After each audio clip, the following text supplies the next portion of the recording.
Well, hello everyone, welcome back to part 2. In the last video we learned about what databases are, why we need them. We set up SQLite in our browser, we created our first database, we created our first table, and we inserted our first row of data. That video was setting up and the absolute basics. Today we are really getting into SQL and learn how to really work with SQLite using SQL. This is what we're going to cover, starting with select, from, and where.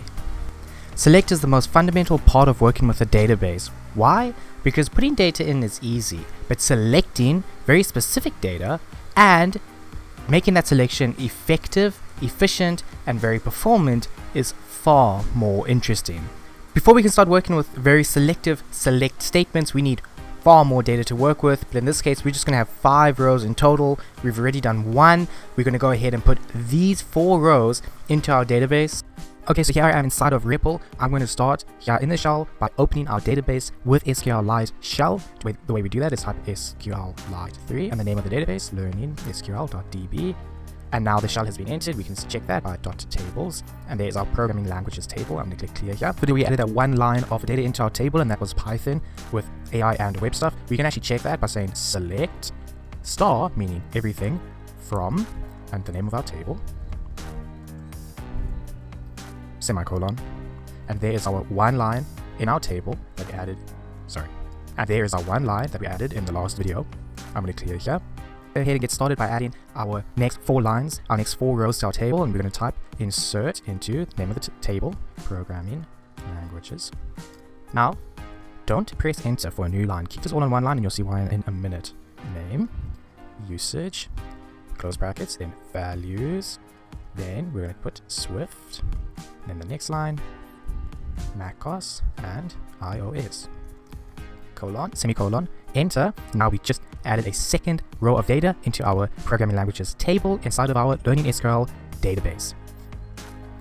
Now here's a big trick to make the next much faster. Just press the up key on your keyboard and you don't have to type it all out again. You just come back and change the relevant data.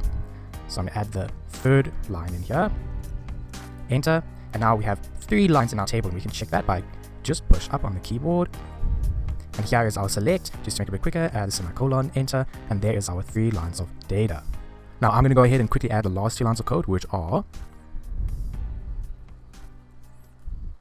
JavaScript, and its usage is web pages,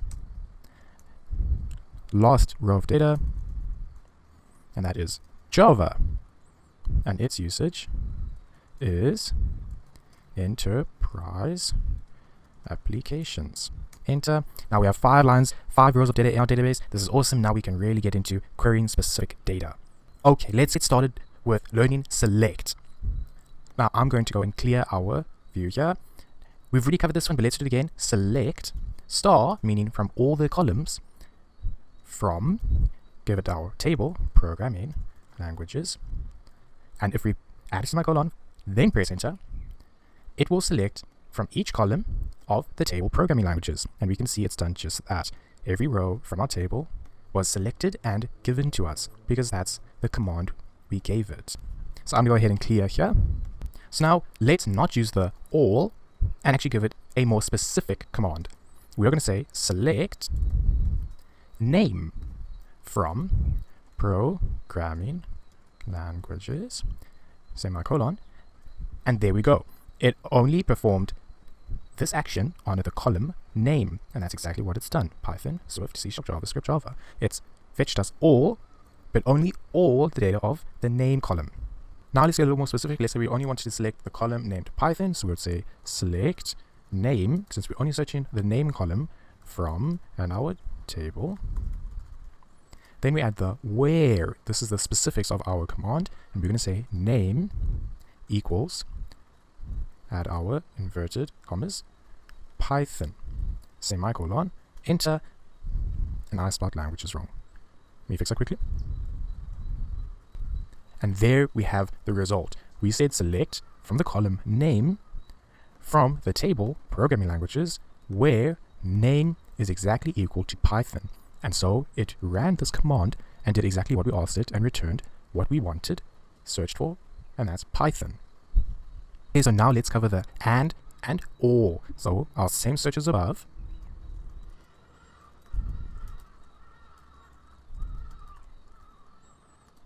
Where name equals Python and name equals Java, semicolon. What do you think this result's going to give us? Nothing. Why? Because there's no row in our table where the name is equal to Python and Java. But we can say select where the name is equal to Python or Java. Now it should fetch us both the Python row and the Java row, since both of those rows met the criteria of this command. And that's exactly what it did. It fetched us Python, since we told it to fetch where name is equal to Python or name is equal to Java. Examples, it was an exact match. We said if the name is exactly equal to Python or exactly equal to Java, then that matches the criteria for the search. But what if, let's say, you just want anything where the name contains, let's say, Java. We want any programming language that has Java in the name. This is a good example. So the way you're going to do this is select name from the table programming languages where, then give it the column we want to be specific on, name, then add the like keyword, and give it the specific criteria. In this case, it is inverted single commas, Java, capital, and %. This is going to get any row that begins with Java, and whatever it continues after it doesn't matter, as long as it's got Java in the name. Add a semicolon, enter, and that's exactly what it did. Here we have JavaScript and Java, because we told it select from the column name from the table programming languages where the column name is like this specific command, and that command is saying if it has Java in that cell followed by whatever, doesn't matter, it matches the criteria, and JavaScript and Java both match this criteria. This is the like keyword for more specific searches. Before we move on from like, because it's a really important point, there are a huge amount of different specifications we can give to the like keyword to really narrow down our search and get specific results. So we're going to put select from the usage column from, if I could type today, from our table programming languages, next line to make it easier to read, where, and give the column we want to use a specific search on, usage column is like, and now give it our specific command. And in this case, we're going to say inverted commas, just add a semicolon now so we don't forget, and the specification is percentage and percentage. This is going to say select from the usage column that meets this specification, and the specification is select anything with and in it. The way we're doing this is saying anything before the and, anything after the and. It will match the criteria. Let's press enter and see what it gives us. And there we go. AI and web stuff. So exactly, it has and, anything before the and, in this case it is AI and a space, anything after the and, which is the space, web space stuff. Same for macOS and iOS. Anything before the and anything after the and. This is an example of a specific query. These are super important. I'm not going to go over every possible one you can do. As you keep managing your database, querying, you get really good at these search commands. If ever you need a specific use case, you always search it up and see if there's a better way of doing the specific search that you're looking for. Okay, now we're going to look at the limit keyword. This will limit the number of results returned to you. So if you say 2, it'll only give you back 2 results. It doesn't matter how many rows match your search criteria. Let's get straight into an example. Here I'm just going to say select all from programming languages. That's going to give me every row we have. Press enter, and there we have our 5 rows of data. Now I'm going to do the same line, but let's add the limit keyword, and I'm going to put 2. This is going to only return 2 results. Press enter, and there it is, the first 2 results. Bear in mind, it's the first 2 results. Okay, now let's take a look at the offset keyword. This is going to offset the first result from all the returned results. That's really confusing. Let's just see it in action. So I'm just going to say select all from programming languages, enter, and there we see our 5 results. Now I'm going to use the same command, but I'm going to add limit, and I'll tell you why in a second. Limit to 2. It's going to give us the first 2 results. Here are these 2 results. Here they are, the first 2 results. But now let's say I only want to start on the second row for some reason, and therefore I want these 2 results. So then I'm going to do the same line, but I'm going to add here offset by 1, and there we have it. It offset the returned results by 1, therefore it started on a 2, not on 1. Same command, but we offset the result by 1, and that is the offset keyword.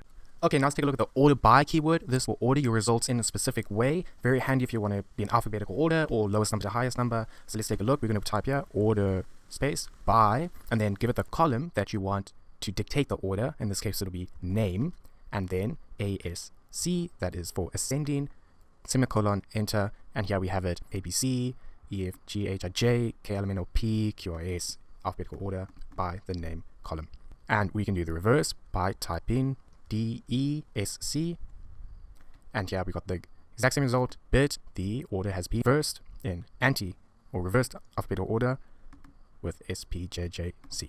And that is it for this video, guys. We are now at 10 minutes. It's too long for me. I don't like long videos. I try and keep things really super short and sweet and to the point. I'm going to end it here. There's a few more things left to learn in SQL, and that has to do with managing your database, your settings, how you lay out your data. That's all going to be in the third and final part of this SQL tutorial. I really tried to make this one video, but that was just way not going to happen. There's too much to cover. Even if you do it really quickly, you'll just get totally lost. So that is it for this video. Thank you for watching. I really hope you followed along. It wasn't too confusing. Please leave any questions in the comments. I will answer them. I'll try my best. Anything I might have missed out, I will get to it in the comments. You let me know. Thank you so much for watching. Every view makes these videos worth making. They keep me pumped. Want to make more, teach more programming. It's awesome. Thank you. I hope I see you in the final video for this SQL and SQLite series for absolute beginners. Thank you for coming along this far, and I'll see you then.